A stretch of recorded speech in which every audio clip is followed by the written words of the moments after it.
Do you want to say that? I mean, it is. It is. Yeah, and you feel it when you're in there. You're like, oh gosh, now this feels real. Yeah.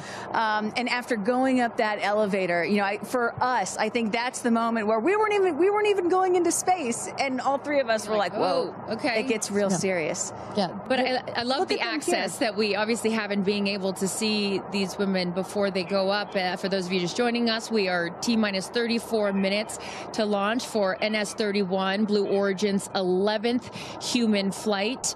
As you can see there, a little live look in as them saying some words before they take off. Yeah. So I know that we had started to expand upon it and then took a shot of the astronauts. So what will they feel? Sort of walk us through the physical part of what they'll experience, Ariane, once they are in the capsule. So once they're in the capsule and they're ready for takeoff, first they'll hear the engine when it ignites. It sounds like a pop. Everybody, listening will also hear that. It sounds like a pop, and the engine roars.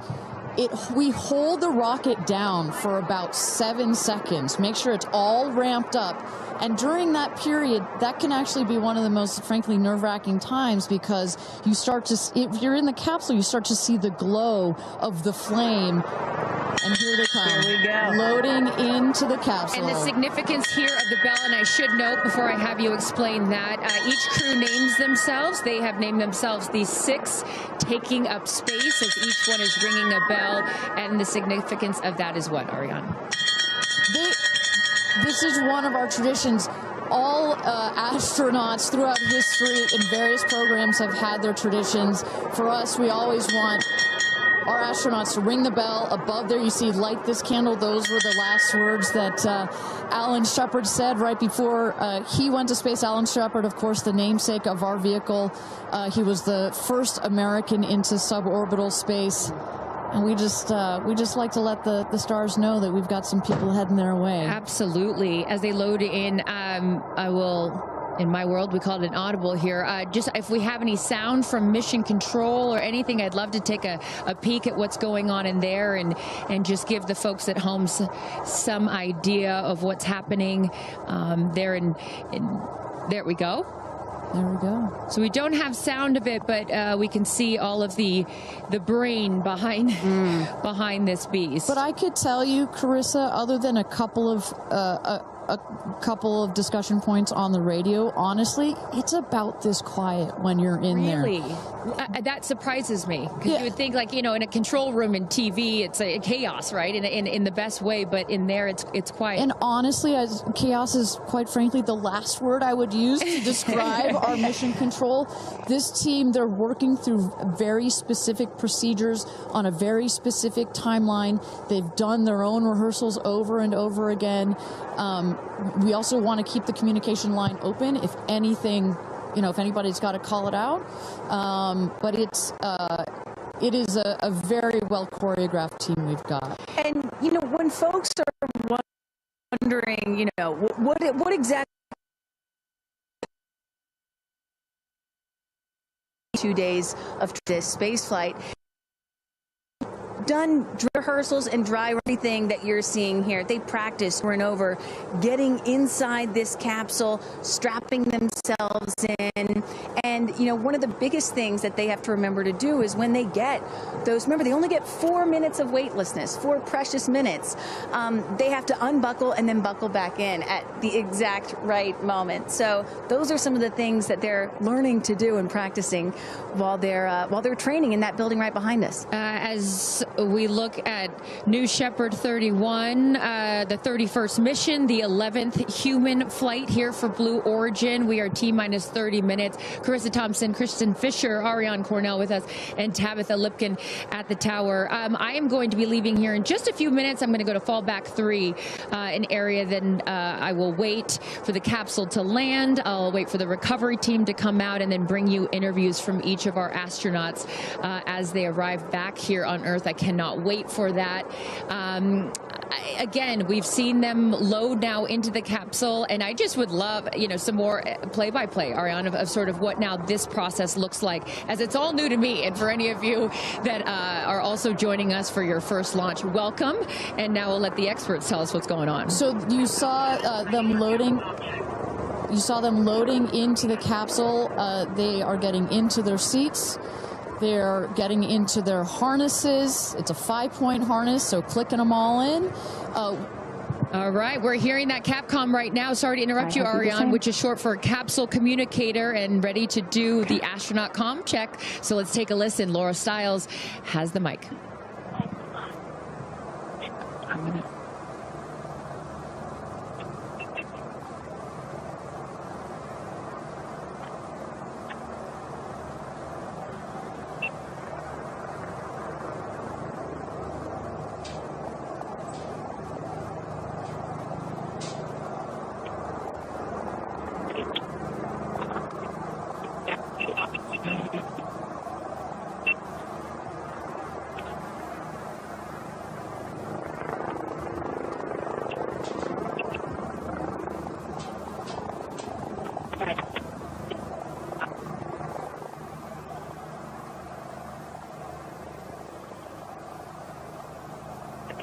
Sales was great.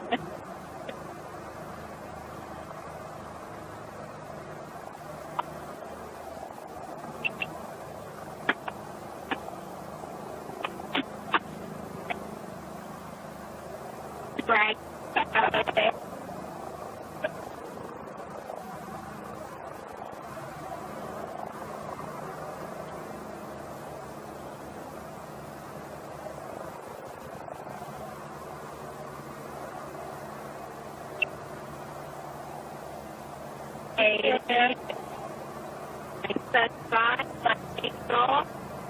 Right.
Welcome back, everybody. We are at T-minus 26 minutes and 50 seconds to go until NS-31. New Blue Origin's 31st mission for our New Shepard rocket, our 11th human flight. I'm Ariane Cornell here with Kristen Fisher at the desk. Carissa Thompson has left to get into place for her viewing spot for the launch. We are waiting on Capcom, or the capsule communicator, to run the comms check with our astronauts. But Kristen, we were just talking a second ago about, you know, what's going on here. You see our crew member 7, Sarah Knights, who's coming out of the capsule there. She has helped load our crew into the capsule, has done just a double check, making sure those seatbelts are nice and tight, as well as made sure that the earpieces and everything are set for our astronauts. I should note, just as we give kind of we got this beautiful aerial shots this morning of the rocket. We have these sunshades you see on the at the top of the capsule, that kind of white square. We've got one there in the foreground, and coming around you'll see another one on the back. Those windows are so large that it can kind of act like a greenhouse in there, and especially down here in the West Texas desert, it can get a bit toasty in there. So we've got some nice sunshade for their comfort. And I love that we can see some of the crewmates inside the capsule as they're getting strapped in. I think you could see Lauren Sanchez right to the left of the hatch right there from that camera shot. So pretty cool that you can see them this close to lifting off. You know, Ariane, I have to say, I might break in. Profound experience. Jeff Bezos here. Yep. I'm so excited for you. I don't want to get off. I want to go with you. And when you get back, I can't wait to hear how it's changed you. I love all of you. See you soon. Godspeed. Kudatum Ferociter. And there you heard it. Some words of support from Jeff Bezos, founder of Blue Origin, also astronaut himself from our first launch.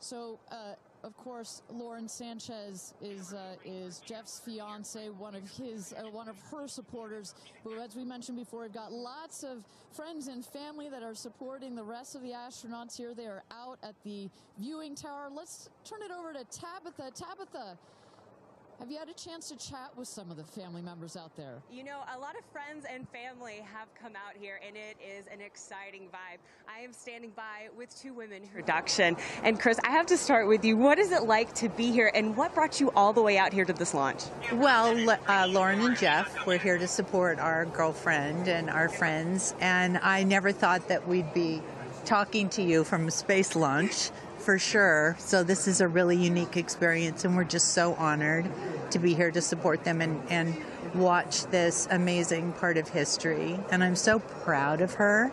And I just feel like all of the female astronauts that are going to go up today. It's such a big day in history, and it's so empowering, especially my daughter is 7, and just to see something like this. And I mean, somebody said their grandfather was here that's 92, then they didn't even have transportation back then the way that we do now, and now they're going to space.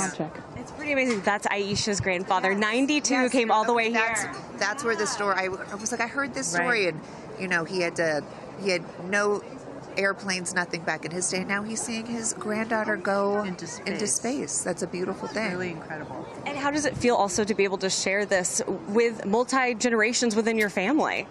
It's really something. It's just Kim keeps writing us because she was supposed to be here with us, and she's studying for law school, so she had a big test that she had to take. Again, something I'm very proud of, but she just keeps calling, going, I have such FOMO, tell me every minute of it. So it's very inspirational, and just super proud of the girls, every one of them. And it's a very brave thing to do, and I think it also just says something, like Chloe said, to my 13 grandchildren. Yeah. And what can you say to that too, for your children? Oh, I just think it's really whatever you dream of is in our reach, especially in today's day and age. And dream big, wish for the stars, and one day you could maybe be amongst them. That's so beautiful. And just before I send it back, any last messages to the astronauts before they take off? I think just great luck. Be present. I mean, I'm so excited. I love the messaging that we keep receiving from the staff here at Blue Origin is don't film it through your phones, look through your eyes, be as present as possible. They will supply all the content that we need and to give to our families, but I love just being in the moment. Yeah, same. And we're gonna excited. Yeah, we're so excited. We're gonna be in the moment too here. We're gonna send it back to you guys at the desk, and we're gonna start watching. Love you, ladies. Good luck. Bye.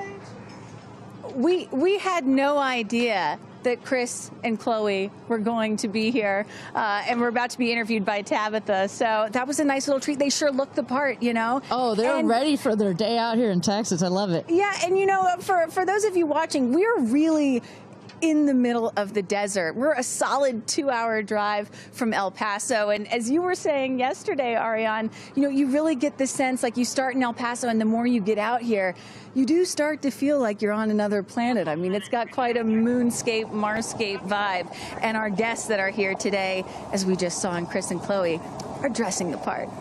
Well, so let's bring it back to the real stars of the show, our astronauts. And one of our astronauts that we haven't heard from yet is Gayle King.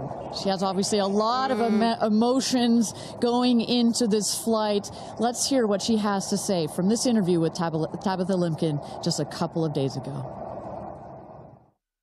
When I made the decision to come, there were only 3 people whose opinion matters to me the most. Favorite daughter Kirby, favorite son Will, and Oprah. That's my kitchen cabinet. And all of them said, I think you should do it. All of them, much to my surprise, including Oprah. I really thought she was going to say, nope, I don't think you should do it. And she was like, do it. She said, I really think you should do it because you've been talking about it.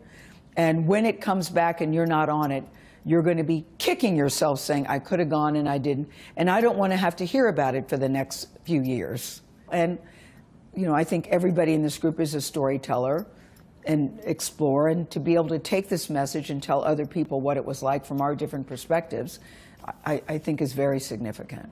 Do you have a message for the kids watching? You should always know that no dream is too big. You know, we have someone, Aisha, who was told when she was a kid, your dreams are too big, you need to dream smaller. No child should ever be told that. And so I want people to know no dream is too big. And also, LL Cool J said this to me once, dreams don't have deadlines. Isn't that good? That is real good. Dreams don't have deadlines. I've never forgotten that he said that, and I believe that as well. What are you taking up with you? Oh, I have a bunch of stuff. I have Luca. I wanted one of his favorite toys, so I have a Sesame Street character called Tamir. Tamir is this little black boy with great curly hair, so Tamir gets to go to space. I have a wooden cross that you can hold in your hands. It fits like in 3 prongs. And a stranger came up to me at the airport. She said, I always hear you talk about being a nervous flyer, and I wanted you to have this. And so if you're ever on a flight and you feel nervous, take it out and hold it. So whenever I'm flying, I have this with me. Also, I just noticed, what is this on your wrist? So Jared, who's one of our jib operators at CBS Morning, his daughter, Denise, who's 7, made this for me. And she came into my makeup room and said, I made this for you. Someone else gave me astronaut era. That's pretty great. Space sister, Amanda, just gave me this. I mean, so I feel that I feel I'm pretty well protected. Absolutely. I will say this, as excited as I am, I'll be very glad when we come back down. I will be very, very, very glad about that. Well, clearly we heard Gayle there and prior to coming down here in Texas, nervous and excited at the same time, but one of the things I like about this is that she just makes it real, you know? Regardless of who you are, this is a nerve-wracking experience, and the fact that she's so authentic about it, but also, more so, she is stepping so far out of her comfort zone. I think that in its own right is extraordinarily inspirational. I think most people would feel the way that Gayle is feeling right about now. I would. If you're about to launch into space. You know, one of the things that I find so refreshing is that, you know, back in the early days of human spaceflight, you had the Mercury astronauts, and they were all white male military test pilots, and they all had to have the right stuff. You could never talk about nerves or being nervous or your feelings or stuff like that. That was the wrong stuff. But now, in 2025, it is the right stuff to be like Gayle King and talk about those concerns and fears and excitement that you have before launching into space like that. And that really shows you just how much the human spaceflight experience has changed over the last half century or so. And that really is what today is all about. I know there are some people watching this or who have heard about this who are thinking, why should I care about people going into space, you know? Katy Perry, a famous pop star. Why should I care about that? And the reason is, it's missions like this that really begin the process of opening up space to everyone, for all of humanity. That's what today is about. And I think we have to, it's not just about today. Today is very, very important, but I think also one of the reasons that I love working at Blue Origin is we think in very long time scales. Right, I honestly feel like I'm working at a company that will be here in at least 100 years, and that's how we think about space flight. Oh my gosh, look at that cute little kid. She is ready to go to space too. Aww. I absolutely adore that. But we need to be here precisely for kids like that. You cannot, I'm a firm believer that you cannot be it if you can't see it. And that's what this flight is for. It's about inspiring women. Oh, look, talk about inspirational women. Several female astronauts in that group right there. How many astronauts do we have there? I see 4 or 5? At least 4 or 5 and counting. it's a tight group that's only going to get bigger of those female astronauts there. You see Kelly Girardi and Cyan Proctor. I see Emily Calandrelli, Sarisha Bandla. I mean, just an incredible group of women that have gone to space already. And after today, in just 15 minutes, we are going to be adding 6 more to that group. It's getting close, Ariane. It is getting close. So with that, thank you again, everybody, for joining us for NS-31, our 11th mission, human spaceflight mission to space here. We are at T-minus 14 minutes and 30 seconds, just to give you a little bit of a preview of what is to come. At about T-minus 10 minutes, we are going to have the go, no-go poll. We're going to throw it back to mission control audio. And basically what that is we go through each of the important subsystems, and our flight director, shout out to Michelle Christensen, our flight director, our first female flight director at Blue Origin. She is going to lead that poll, and we're going to go to each one of the groups and say, are you ready to go for this flight? Is your subsystem ready to go for this flight or not? And they will go around the room, and with the final go, no go, it will be game time here in West Texas for this launch. Look at that. Now, this child is a little younger than you were when your parents went to space. A little bit older. Oh, excuse me, a little older, pardon me. Yeah, because I was just 15 months old when my mom flew in space. And, I think about what it must have been like for her to be a first-time mom and training for her first space flight all in 1 year. And she was a part of NASA's original first 6 women astronauts alongside Sally Ride. Of course, it took them, those first 6 female NASA astronauts, 2.5 years for all of them to fly into space. Now, today, Blue Origin is going to send 6 women into space in a single day. I mean, that's pretty cool right there. Incredible perspective. Also, was your mom just 6 months? You were just 6 months old when she started training? She was assigned to her first space flight when she was 8 months pregnant with me. Can you imagine? God, I have a 6-month-old. I can barely fly down to West Texas from Seattle. She gave birth to me on a Friday and was back in the astronaut office on Monday. I don't recommend doing that. As a mom of 2 myself, you're a mom of 2, I probably wouldn't do that. But respect. She did, Respect, that's huge. But I've asked her, I'm like, why did you do that? And she said, because I felt I had to prove something. I felt that I had to, pave a trail for women to come. And so as I'm sitting here today, I'm thinking a lot about what she did, the sacrifices she made to make what's happening today. Again, it's not normal. Human spaceflight will never be normal or routine, but this is the beginning of making this kind of travel. We got 4 moms on board, a grandmother, making these types of people going into space very routine. Now, talking a little bit about that, getting back a little bit into the flight profile and what they're going to feel as part of this now routine flight. So the 6 astronauts are currently in the capsule right now, all strapped in, ready to go. Their audio is working. We are waiting for the T-minus 10 here for the go, no go poll. At T-minus 0, you guys are going to, all of us will hear the pop. That's the ignition of the BE-3 engine. It holds down the rocket for about 5, 6, 7 seconds. Inside the capsule, they'll start to see the glow of the flame, and then they will lift off. They will take off. They are in a somewhat reclined seat, and they'll start to feel the G-forces on their body. And so kind of like sitting in a car that's accelerating, it pushes you back against the seat. That's the same here, except they're going up. They will accelerate to they'll have 3 Gs. So here on Earth, we're at 1 G. When you accelerate to 3 Gs, so like if you're 100 pounds, it feels like you are then 300 pounds. But Kristen, crazy. It's crazy. But in that reclined position, it's dispersed across your body. Bad. It's not as bad. It kind of feels like a weighted blanket. Oh. And then it nice eases and cozy. up. It's nice and cozy as it gets nice and dark. I'll take a weighted blanket right about now. But they're not. Don't worry, it's going to get nice and dark, but there's no sleeping on this. They are going to have the most incredible view out of those windows. The capsule will separate from the booster. That's when they're going to feel weightlessness. They'll get the about 4 minutes to unbuckle, enjoy the weightlessness, enjoy the insane views out of those windows. They'll buckle back in, come back through the atmosphere. That's actually when they're going to have the peak G-forces. They peak at about 5 Gs. Which is kind of counterintuitive. You wouldn't think that you would feel the max G-forces on the descent, but that's when you do. But that's when you do, and it's kind of like, because you're coming back through the atmosphere, right? It's thin up there. You come back through the atmosphere. It's thick.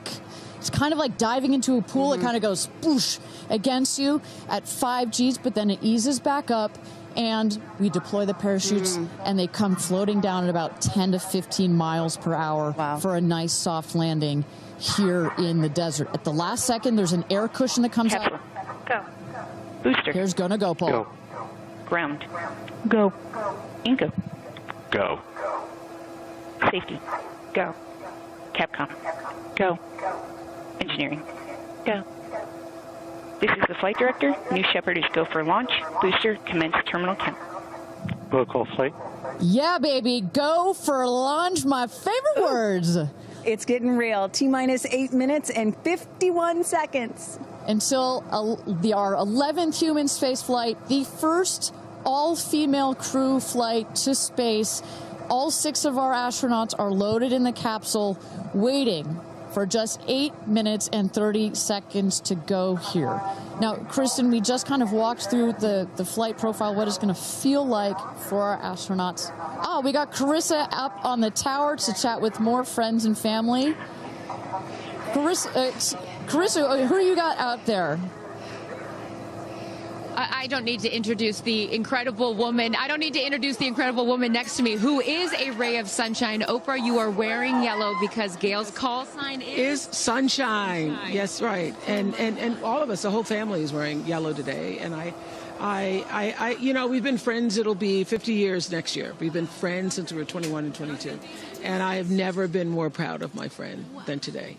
Never been more proud, because this is bigger than just going to space. I mean, I think for her, who anytime we're on a flight, she's in anybody's lap if there's the slightest bit of turbulence, has like real anxiety flying. And this is overcoming a wall of fear, a barrier.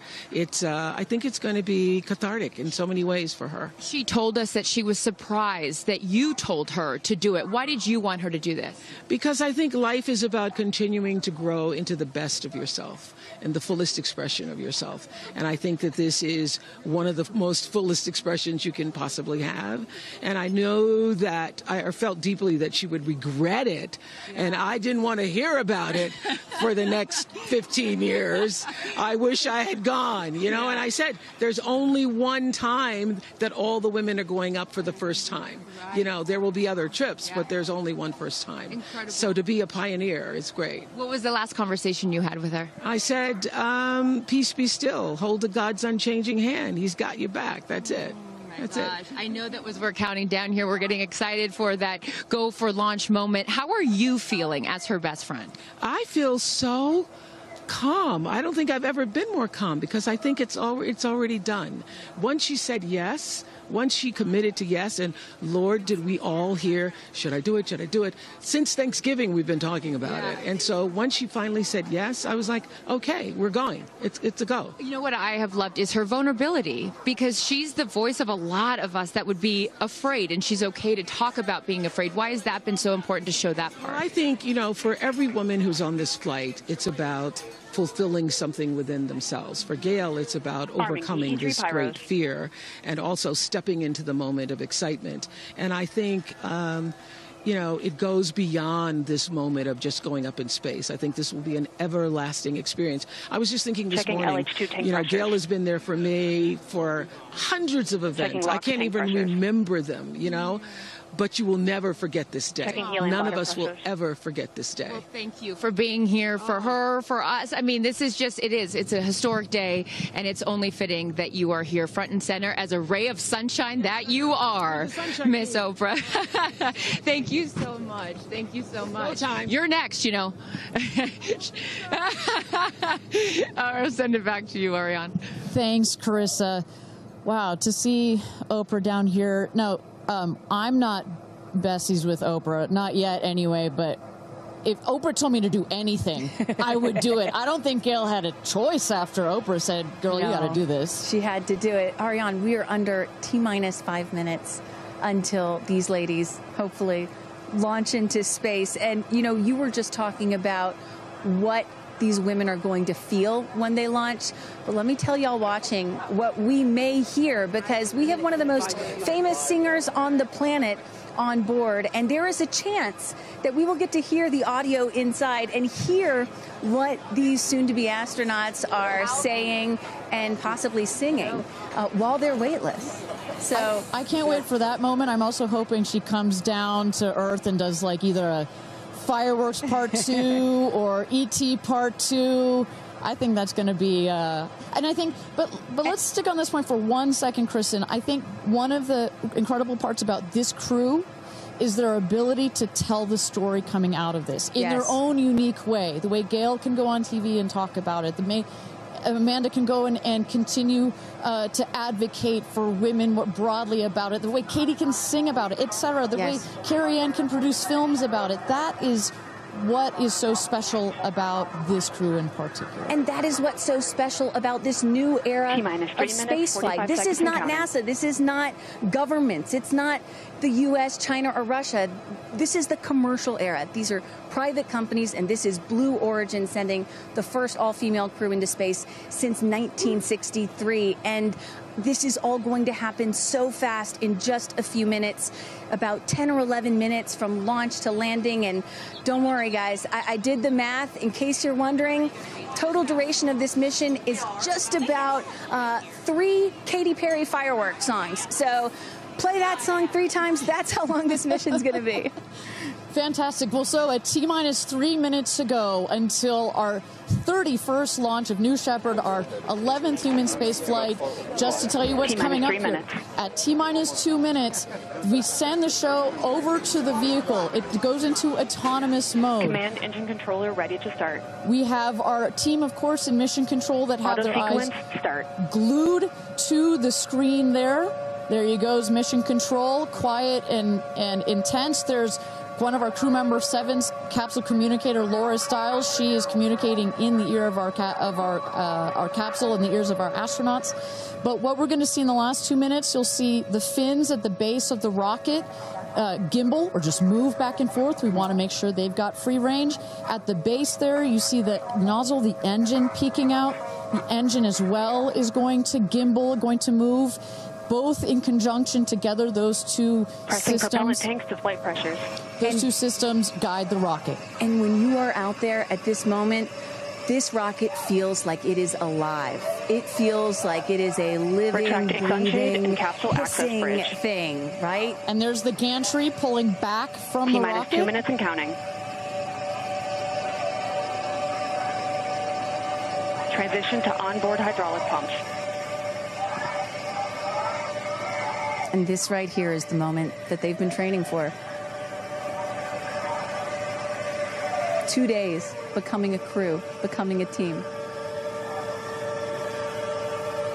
After you go through an experience like this, it's more than a team. It's almost like a family. You are so tight to go through something as intense Executing as this. aft fin built-in test. And everything looking really good, Ariane. So far from mission control, everything is clean and green for this launch. T-minus 1 minute to go here.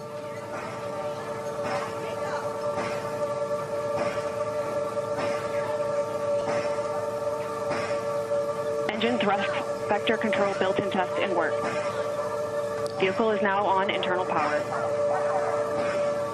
So in a moment here, we'll see those, what they call the bit checks, the built-in test checks.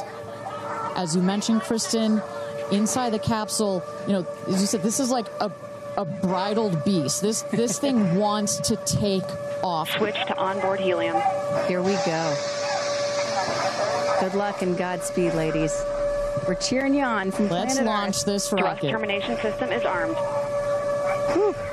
T-minus 22 seconds and counting.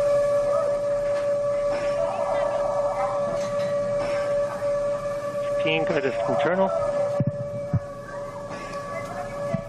T-minus 10, 9, 8, 7, 6, 5, 4, command engine start, 2, 1, ignition.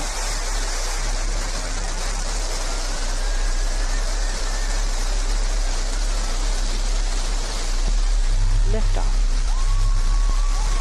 New Shepard has cleared the tower.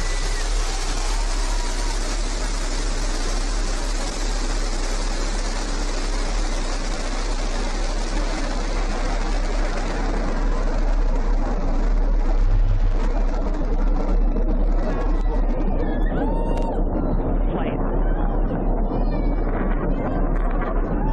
6,000 feet climbing.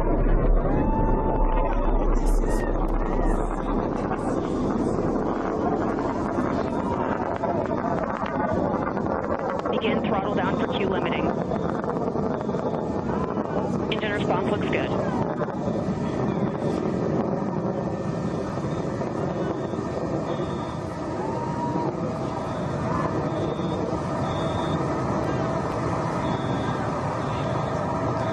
Max Q, maximum dynamic pressure.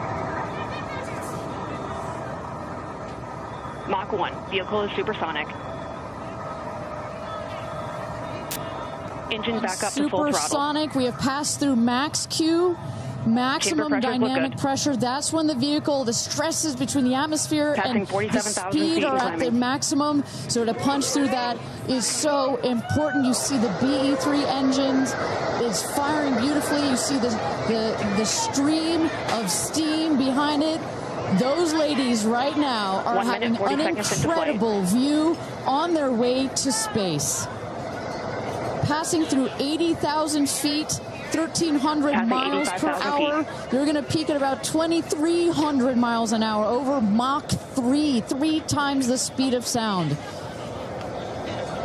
Shortly coming up, we'll have MECO, main engine cutoff. We will turn off the engine, but the two craft, the capsule and the booster, will continue their ascent to space. Stand by, MECO.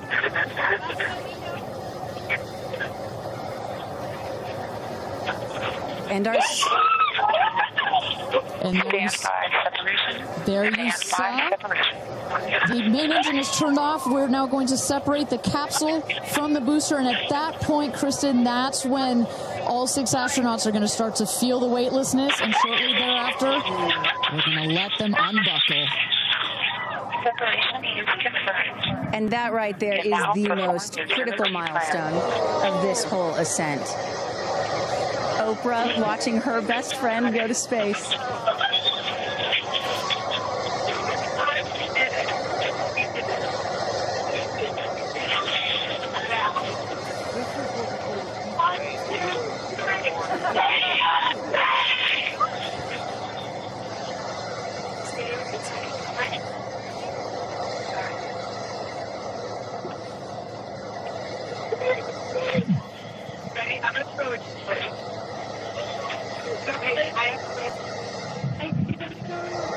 And the two craft is separated.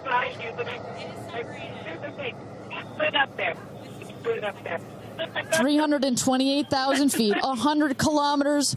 Welcome to space, ladies, or shall I say, astronauts. Oh, the moon! You guys, I have to tell you, look at the moon. Look. Oh, my God. Oh, my God. Oh, my goddess. That's our pink moon.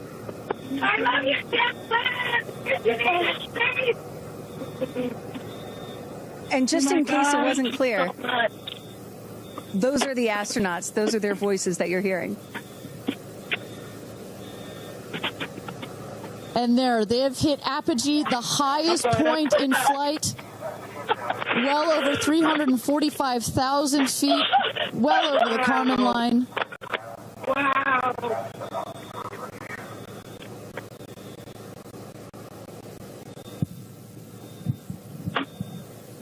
And at this moment, the astronauts have unstrapped from their seats. They are floating. They are weightless. They are experiencing zero-G for the very first time in their lives.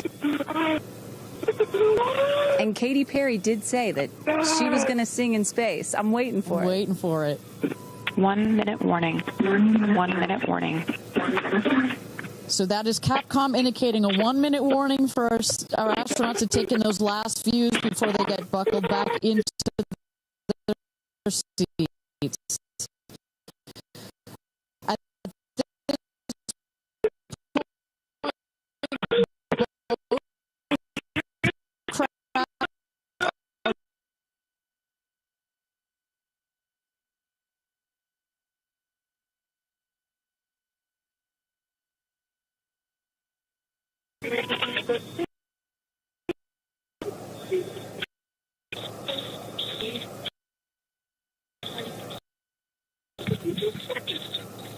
Oh my God, guys, wow, so peaceful up here.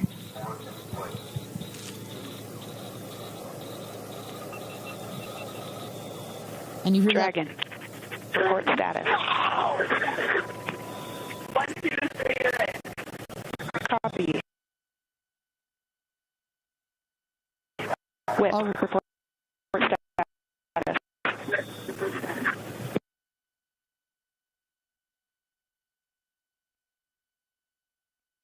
And a great, all astronauts are back.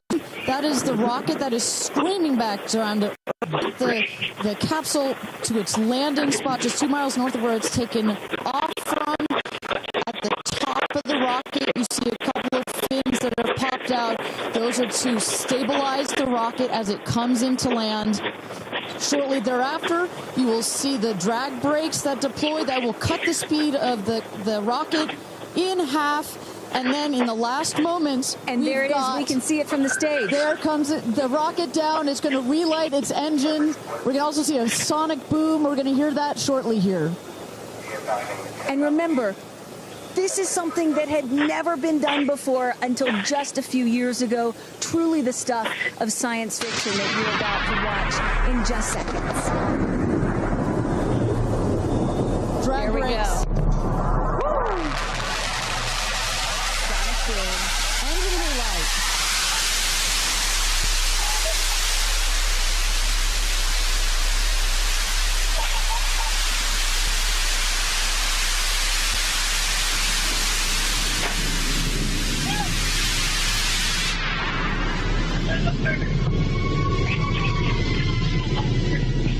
And booster touchdown. Welcome home, New Shepard. Picture perfect landing right there. Picture perfect landing. Right on target. You see that dust kind of creates this dramatic cloud that reveals the beautiful rocket that has just taken these ladies up to space and back. And I love the echo across the mountains. Is that what I was hearing there? That's what you were hearing. You heard the sonic boom, then you heard the engine relight, and all of that reverberates in this big, beautiful valley in West Texas. Stand by, drogues. Stand by, drogues. All right, shortly here we're waiting to see the drogue parachutes deploy from the crew capsule. Those are like the guide parachutes. There go the drogue parachutes. Just free falling right there until those drogues came out. And then next will be the main parachutes that get pulled out. Hear that screaming inside the capsule? And all 3 parachutes reefing, and they will slowly inflate, slowing the capsule to a nice, smooth 10, 15 miles an hour. They are cruising back home. 3 good parachutes.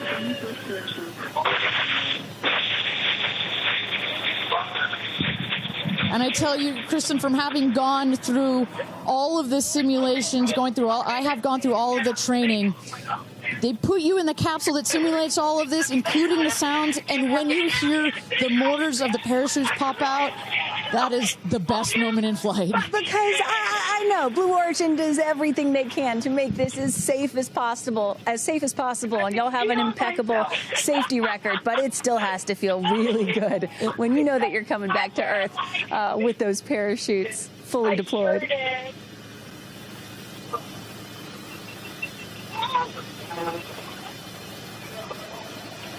And we can see the capsule just over our shoulder here, going to be landing north and east of the launch pad, coming down softly and beautifully.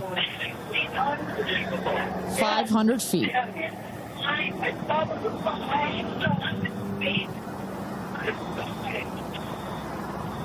And you will see a puff of smoke when it touches down. A puff of dust. Actually, yes. That's normal. A puff of dust, last milliseconds.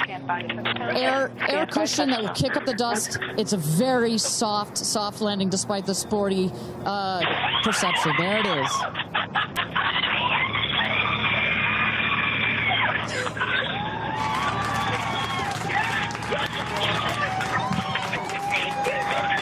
Touchdown. Congratulations and welcome back to Earth. Do status check. Double shot. Kristen, just some incredible images there. The capsule. Copy. Welcome back. Feather. Nice. Let's wait for Aisha just a moment here. Make sure they're doing health checks in. Beautiful.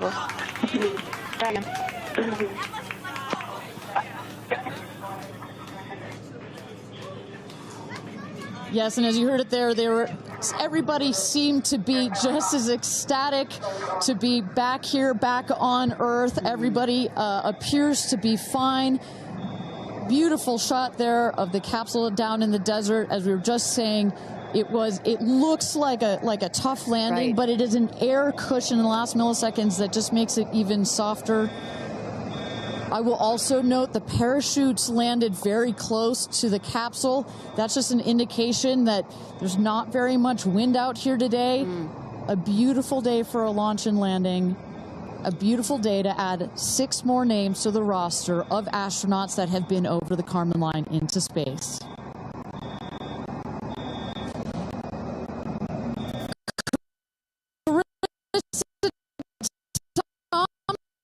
Thompson, what's the view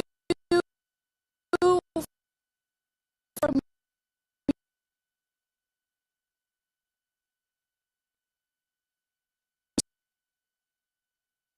Yes, you guys, as with Orlando Bloom, jump in the car to go.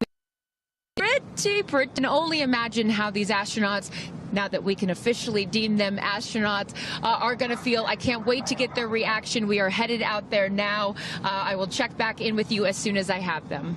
Sounds good, Carissa. And as everybody can see, she is. Those recovery crews are screaming out there. So we actually send them out as soon as we spot the capsule. And there's little Rose, Katie's daughter, who has just Daisy, excuse me, who has just seen her mother go to space and come back. I'm sure she cannot wait to say hello. So, but as I was mentioning, the recovery crew is heading out there. We send them out as soon as we can see the crew capsule and spot the crew capsule descending. There will be at least 2 trucks that go out there. What you'll see is they will come around the capsule. We also have crew member 7 who's in there. She will run out, go around to each window, make sure that each astronaut is fine, and the recovery crews will safe the capsule before we exit the astronauts. You know, it's hard to pick a favorite moment, right? Launch, landing, it's all good. But the moment coming up might be my absolute favorite, right? It's the moment the recovery team gets out there, then all the friends and family, and we get to see the astronauts emerge from the capsule, and we get to hear what they thought from the last, 10 minutes or so that they were up in space. And I think one of my favorite things that I've ever seen in covering space, certainly with Blue Origin, was that moment for William Shatner, Captain Kirk, as he emerged from the capsule. And this is exactly why you want to send people that are not just professional astronauts into space. What he said was so moving that day. 100% agree. But it's not just the astronauts that are here that are being moved by this event. We've got Tabitha that's with some of the friends and family out there. Tabitha, give me an update from the viewing platform. I mean, not a dry eye in the stand, I tell you right now. Chloe, I just want to know from your perspective, that moment, what was it like? I don't think I realized how emotional it was going to be, and I literally had chills all over my body from the second it launched until the moment I just saw it land. And it's sort of hard to explain because I don't think you would be that emotional, but it's incredible. It takes your breath away. And I feel like I have all this adrenaline and I'm just standing here. Right? It's very true. Same. It's really, first of all, we're so thrilled that the girls are safe and everything went so well. And so that's a relief because, I'm sure there's a lot of nerves up there, but to hear the girls screaming and having such they said they saw the pink moon. Yeah. I heard the audio. I was like, that is the coolest thing. So I cannot exciting. wait to get the footage from inside and to to see hear. that. I want to hear every little emotion that they had, and we can't wait to see the footage from inside. What are the chances? The pink moon, the rocket launch. It's so exciting. It's a great day. It's been a pretty phenomenal day. Great morning. So when are you guys going up is the real question. Oh my gosh, I don't know, but this made it a little more enticing. Never. Right. That's You can go on behalf of the rest of us, but thank you. I think we'd all drag you off of the tarmac before we let you go up. But I like you being an observer. Okay. Yeah. Yeah. Well, we love being able to share this experience with you, and thank you for sharing how you feel out here with our audience. So it's been really, really incredible. So yeah, the emotions are high because it's so exciting and energizing. And gosh, Kristen, Ariane, I don't know what to say. I did cry. I did cry. I didn't think I was going to cry, and I cried. Tabitha, I love you putting them on the spot there. Chloe and Chris, are you guys going up? Keeping up with the Kardashians in space. We're waiting for it. That's the all next all lady launch. Well, thank you so much, Tabitha, for that. And you could see that, you can hear that, you can hear from Tabitha. Even she is emotional and has tears in her eyes. When you're down here for one of these launches. And Carissa, when we get her back on the line, I'd love to hear her thoughts on this. The intensity and the energy and the emotion out here, even though you're in this remote place, but it all gathers here in this valley, and it's really intense. No matter how many times I've seen all 31 of our launches, it gets me every time. Well, anytime somebody says, I don't get it, what's so exciting about space? Come to a launch. Come see a launch in person, and then you'll change your mind. And, I'm just, as we await the moment where these astronauts emerge from the capsule, I'm reminded of what William Shatner said on his mission. He said, "What you have given me is the most profound experience I can imagine. I hope I never recover from this." And I love that. I hope I never recover from what I just experienced. And one of the neat things about this is these women were not in space for several days where they had time to get acclimated to it. They only got 4 precious minutes of weightlessness. And so that high, that feeling of, ooh, I want more of whatever that was, is still so fresh. And you really get to see that when they step out of the capsule. We catch our astronauts. I mean, their minds are still in the process of being blown when they come out of the capsule, and Carissa is going to capture those moments for us shortly here after we get our recovery crew. You see there some of the friends and family have already started lining up there, while the recovery crew, you've seen some images. As I mentioned, they're safing some of the systems on the capsule. We want to release all of the excess air and gas that created that nice air cushion. We'll remove the parachutes, make sure nothing gets tripped up. Also, we reuse those parachutes. And then crew member 7 will take the stairs up to the hatch. It's like a good 3.5-ish feet off the ground, so it just makes the getting out of the capsule that much more comfortable. Crew member 7, last but not least, crew member 7 will open the hatch, and we'll get to see one by one as these lady astronauts now exit the capsule.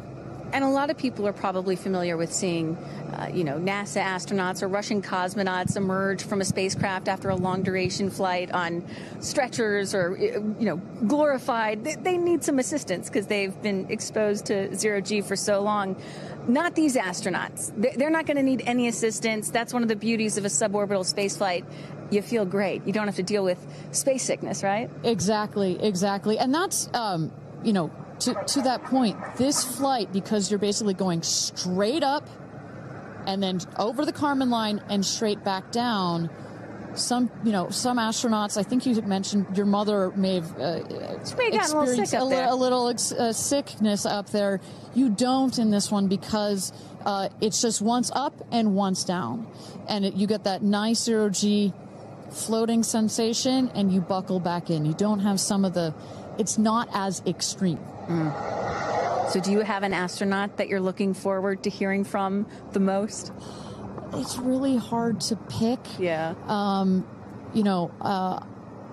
I have to say I'm a huge Katy Perry fan, so I'd love to see what her feelings are. Also, as a mother, our kids are close in age. What does that feel when you have young children? You saw her get so emotional in her pre-flight interview. Is that still the weighing emotion, or is she still just, oh my God, I saw the stars, I saw the curvature of the Earth? What's going to come out of her mouth, but really her heart? Is that Jeff Bezos out there right by the capsule? Kind of hard to see. That is correct. That is Jeff Bezos, our founder, on the left, as well as Sarah Knights, our crew member 7. And I just want to thank our viewers for joining us. NS-31, New Shepard's 31st mission to space, our 11th human space flight. From all parts of this flight, for the booster, for the capsule, for our astronauts, a completely successful flight, one of the smoothest flights we've had so far.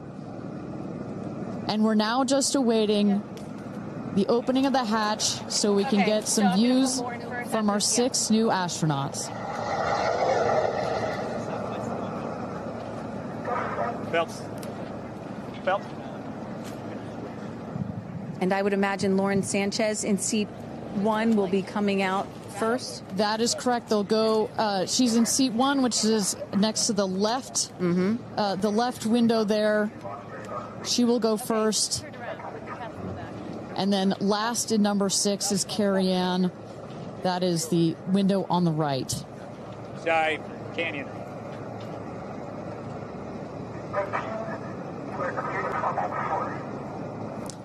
You see those vans arriving. Those are friends and family.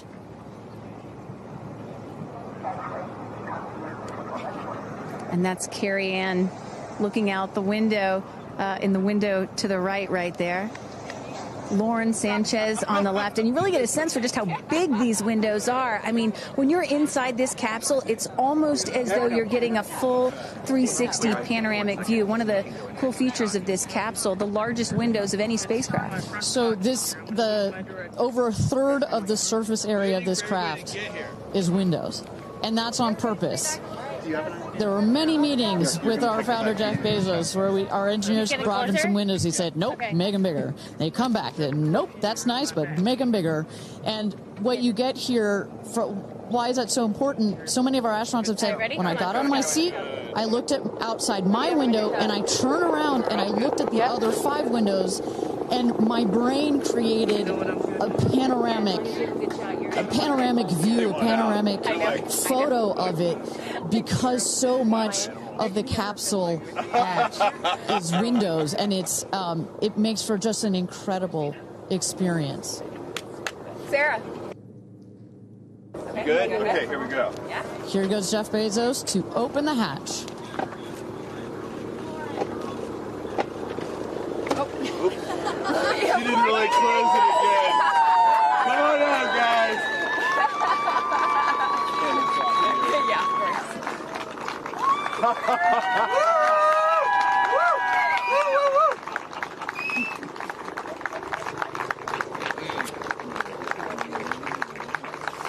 We'll see your babies. Where are my babies? They're over here. Go see them. Where? Oh, we have to go Right there. Okay.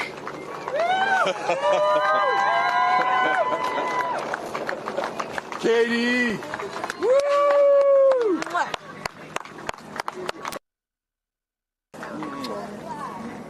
Thank you. Thank you. Amanda!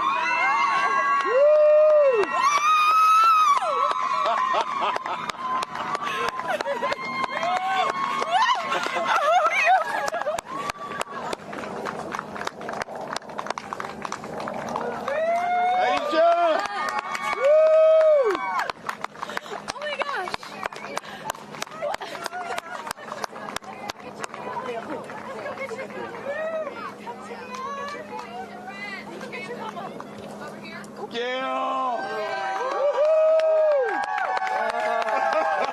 I just have to have a moment with the ground. Let me just appreciate the ground for just a second. Thank you, Jesus. Oh my God. That was amazing. Yeah. It was amazing. I'm so proud. So proud of you. Me too. Oh, there we go.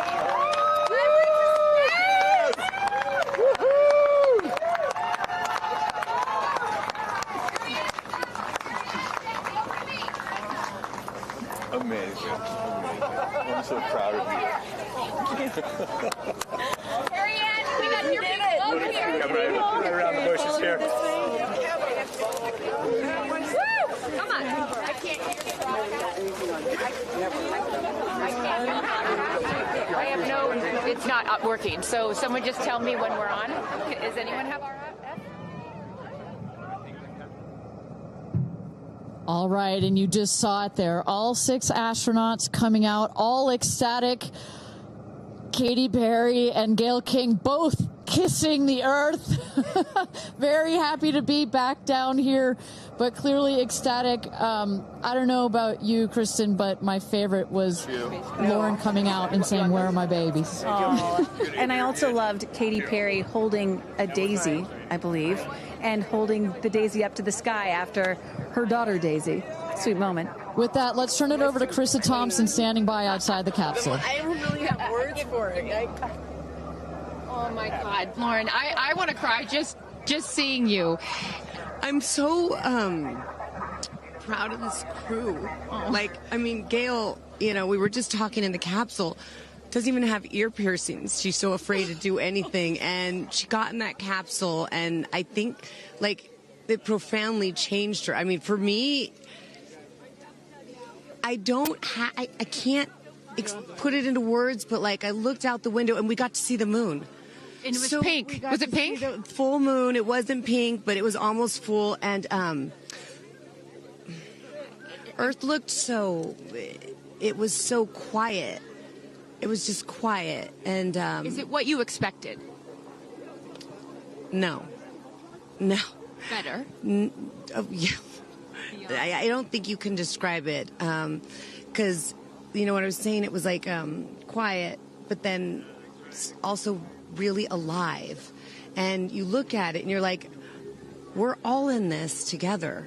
Like, that's all I could think about is, like, we're so connected, more connected than you realize, because you just see right here, you see, like, you know, states and all these things that, like, divide us, but we're not. And what is your emotion?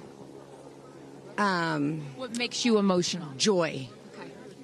Complete and utter joy and gratefulness. Like, it makes me want to come back and just hug everyone and be like, oh my God, we're in this together. Like, that's what this is. And Jeff had told you that it will change you more than you know, and I know you're only a few minutes removed from the capsule, but I can tell so already. Emotional.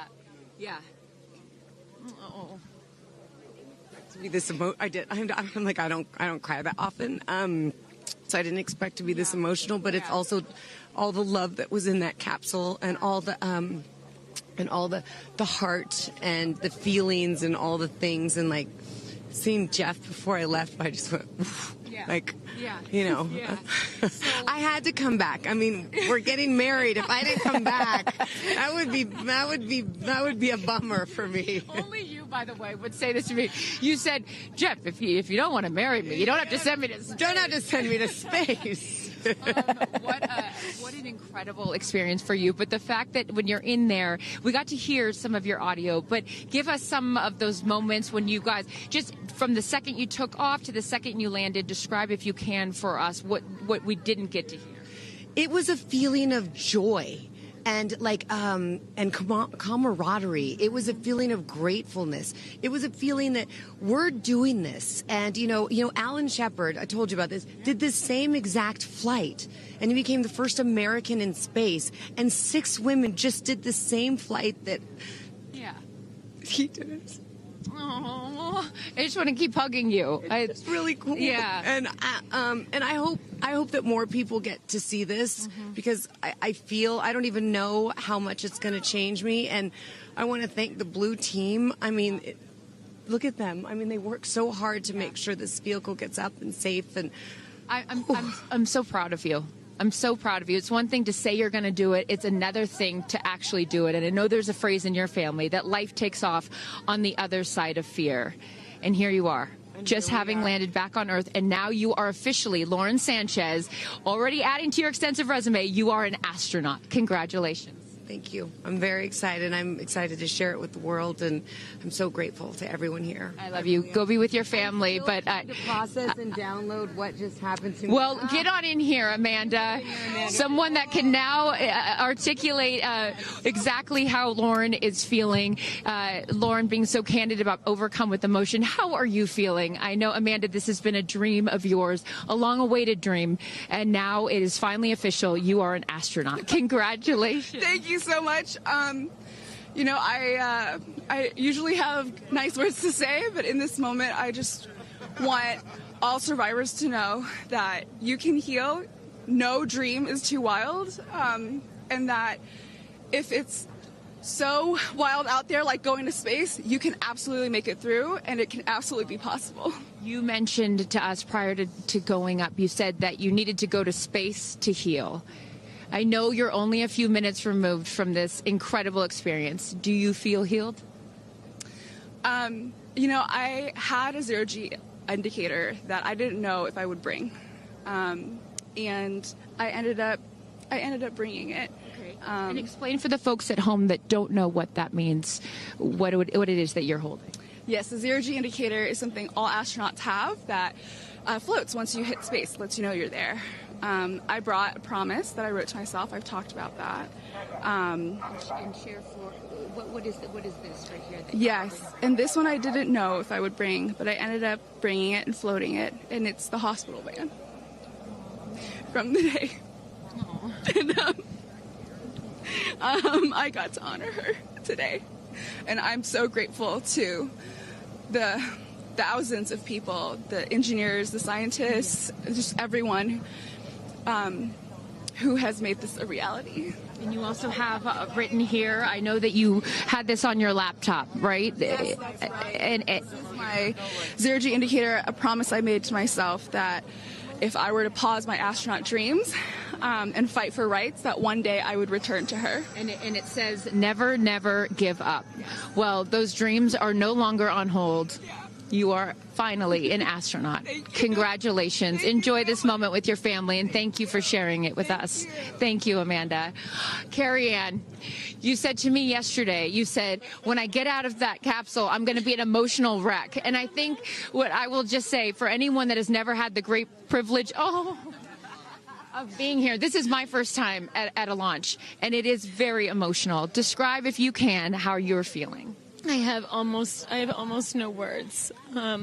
It was the most incredible experience of my life to be up there and see like such vast darkness in space and look down on our planet.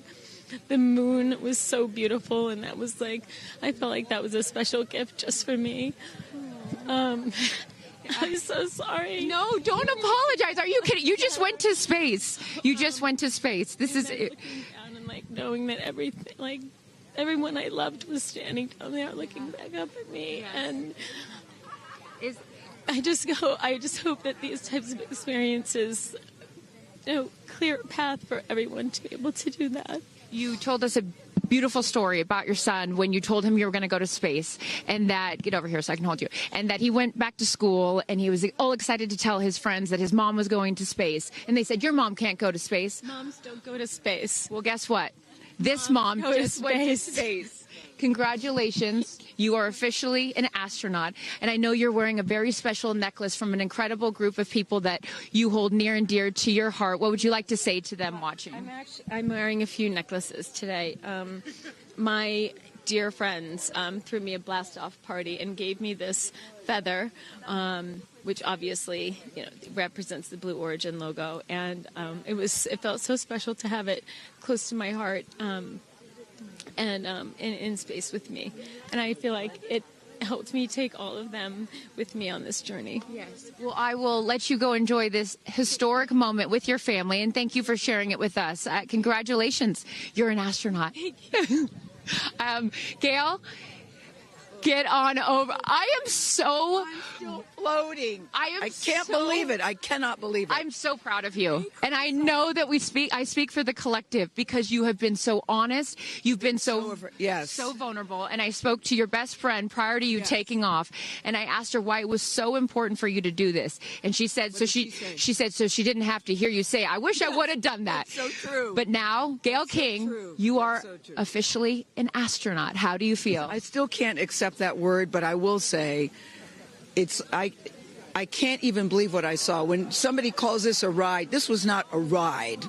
What happened to us was not a ride. This was a bona fide friggin' flight. And our instructor, we were so well prepared. So every noise we heard, we knew. But the flight instructor said that I am her best success story. Why? Because she's never had somebody go through the course who's terrified of flying. Everybody who's gone through the course is somebody that it's been a lifelong dream. They wanted to do it. So she said, I'm her best success story. I'm so proud of me right now. I still can't believe it. I still can't believe it. I was just going to say, prior to the launch, you said that you would be so proud of yourself if you went through with this. Yes. And you did. What was the best part, Gayle? It's oddly quiet when you get up there. It's really quiet and peaceful. And you look down at the planet and you think, that's where we came from? And to me, it's such a reminder about how we need to do better, be better. Do better, be better human beings. And what do you mean by that? Processing.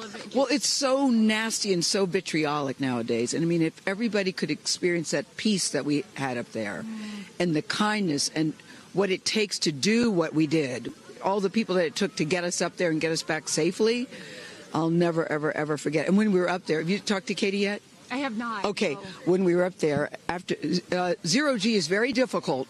You know, all the training about this is how you get in the chair and this. I look like a friggin' moose getting in the chair. It was like, just let me get in the chair. Let me get the seatbelt on. But, you know, we had a very do this. How would you describe it?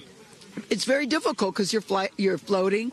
But the best part was when we got back in our seats after zero G's, Katy sang "What a Wonderful World." She did? Isn't that nice? Oh, come on. She sang "What a Wonderful World." I see dreams. Oh, yes. Oh. Because we'd been asking her to sing all the time, and she wouldn't. And then, because everybody said, sing Roar, sing Fireworks. And she said, it's not about me. I wanted to talk about the world. Wow. I know, isn't that nice? You got to ask her about that. That's really special. And when Lauren got out, she was overcome by emotion for a lot of reasons, and rightfully so. But she spoke to the group and how close you guys have all become because of this experience. How would you describe the camaraderie that you guys now have together? I would say that we are forever bonded, because you can't go through what we went through to look out for each other, to help each other, and not be changed by that. Yeah. You know, it really is a true. People throw the word around, but it really is a true sisterhood. Mm-hmm. But it speaks to how we were. You know what? We were set up for success.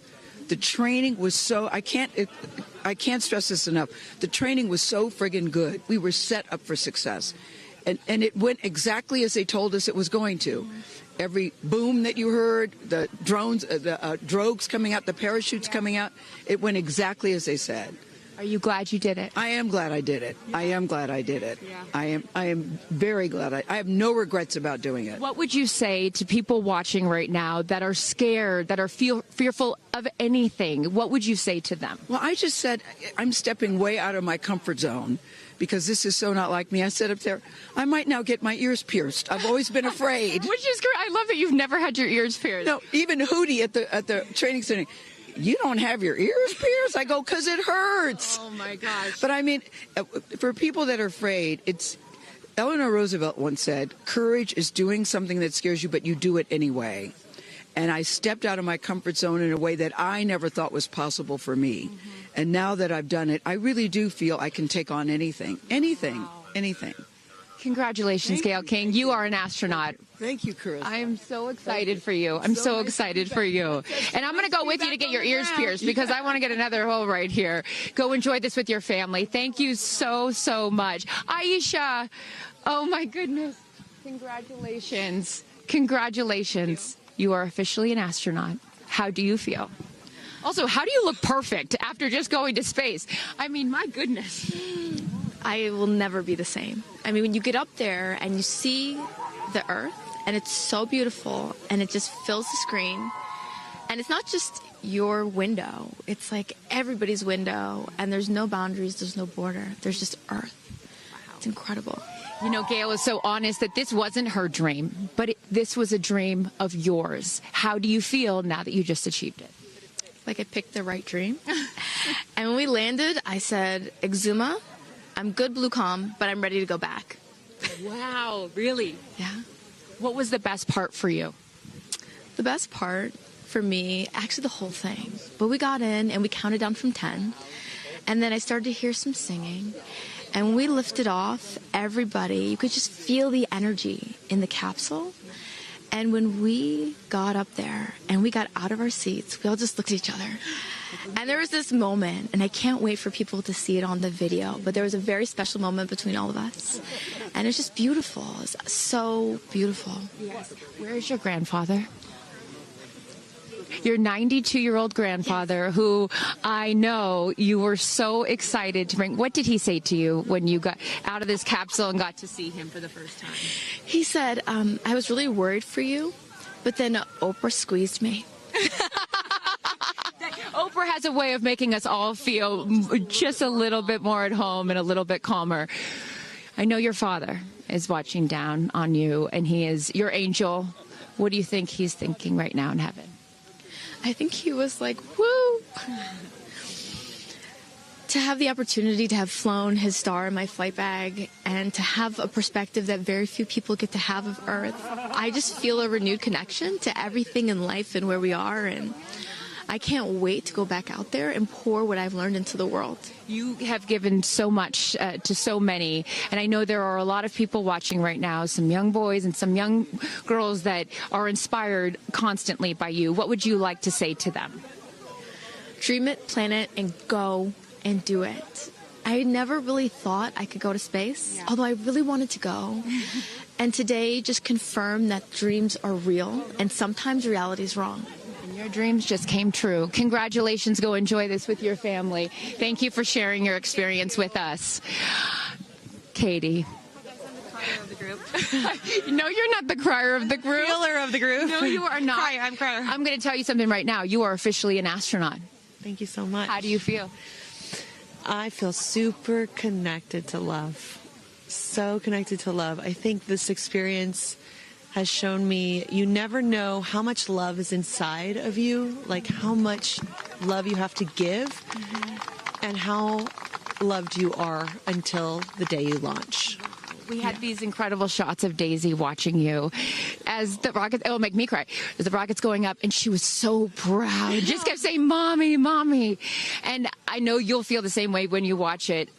And you brought a real-life Daisy up. That's it was right. important for you, not only because it's your daughter's name, but why else was that important to bring it? Daisies are common flowers, but they grow through any condition. They grow through cement, they go through cracks, they go through walls. They are resilient, they are powerful, they are strong, they are everywhere. Flowers are, to me, God's smile, but it's also a reminder of our beautiful earth and the flowers here and God's smile and the beautiful magic that is everywhere, all around us, and even in a simple daisy. So to really appreciate it and remember it and take care of it and protect it. Gayle shared with us the song that you sang when you got up there. What a wonderful world. Why was that important to sing that particular song?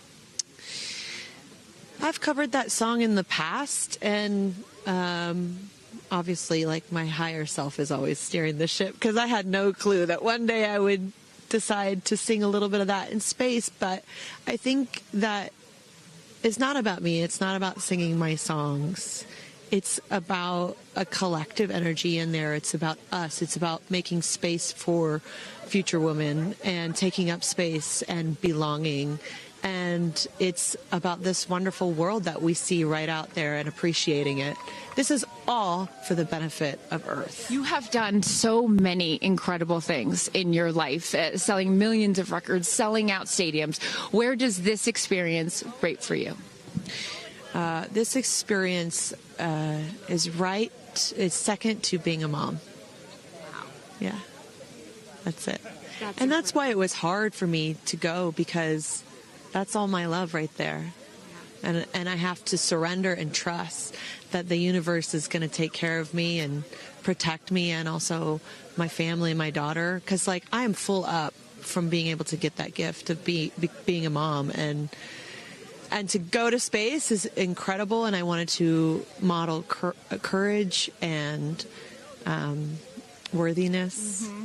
And fearlessness. You did. You said you wanted to go to space for the fearless women in your life as well, your sister and your mom. Yeah. What was their reaction when you got to see them after you got off the capsule? I have only seen my mom, and I was like, "Are you okay, Mom?" She just knew. She knew. She was totally okay, and I'm sure she was speaking in tongues underneath her breath, as she does all the time. She would do that for anything else, but definitely today. But she was so super confident. My mom, she has this thing where she can see. I mean, even down to the name of, like, the capsule being tortoise. I know you spoke to all of your fans about that the capsule's named tortoise, the feather on the side, the symbol of Blue Origin, all of those gave you confidence that this was the right thing for you to do, correct? Yeah, because I just asked for a sign from the heavens, from my angels, and they're like, well, here's the feather, which is what your mother calls you, and if that's not enough, the capsule's named tortoise, which is your second nickname that your mother calls you. And I'm like, okay, I'm going. Yeah. I got the message, and I'm gonna get the message. Before I let you get back to your family, I just have to ask you, describe for us, because you're so brilliant at putting, words together and describing moments that we can all appreciate later. How would you describe the moment when you took off and then the moment you landed? The moment, I mean, it is the highest high, and it is surrender to the unknown, trust, and this whole journey is not just about going to space. It's the training, it's the team, it's the whole thing. I couldn't recommend this experience more. This is like up there with all the, different tools that I've learned in my life, from meditation to the Hoffman process. This is up there because what you're doing is you're like really finding the love for yourself, because you got to trust in yourself on this journey, and then you're feeling the love when you come down, for sure, and you're feeling that strength. So I feel really connected to that strong divine feminine right now. By the way, you're such a badass. I love that the month of April, you're like, I'm going to space and I'm launching my tour. It's really incredible. Now I know I'm asking this question for your fans. Will you write a song about this experience? Oh, for sure, 100%. And not only that, I got to reveal my set list for the tour on a butterfly. How apropos. Incredible. Just flying in space. I don't know if anyone's ever in space. I don't know if anyone's ever done that before, so I'll just... Well, there's a lot of things that you have done first. You are now officially an astronaut, and let me just tell you, on behalf of everyone here at Blue Origin, our webcast, and everyone, all of these individuals that put this incredible thing on, congratulations. Thank you so much. Thank you for sharing your experience with us. Is it 10 out of 10. That's my review. 10 out of 10. You definitely go for it. 10 out of 10. Thank you, Katy. Congratulations. All right, you guys, so many fun moments that we'll continue to see as we get the footage. But I'm going to send it back to you and let these incredible astronauts enjoy their time with their friends and family. Thank you so much, Carissa. Wow. Kristen, I mean, 6 inspirational women in their own right, eloquent. I could not be that eloquent coming down from space. You heard Katy Perry saying 10 out of 10, but number 2 experience only to being a mother. What were some of your takeaways from what we just heard? Gayle King used the word sisterhood. I'm feeling the sisterhood today. First all-female crew to space since 1963, and that was a solo mission, Valentina Tereshkova. And I'm with an all-female broadcast team here at Launch Site 1 in Blue Origin. Ariane, it has been a complete honor to work alongside you.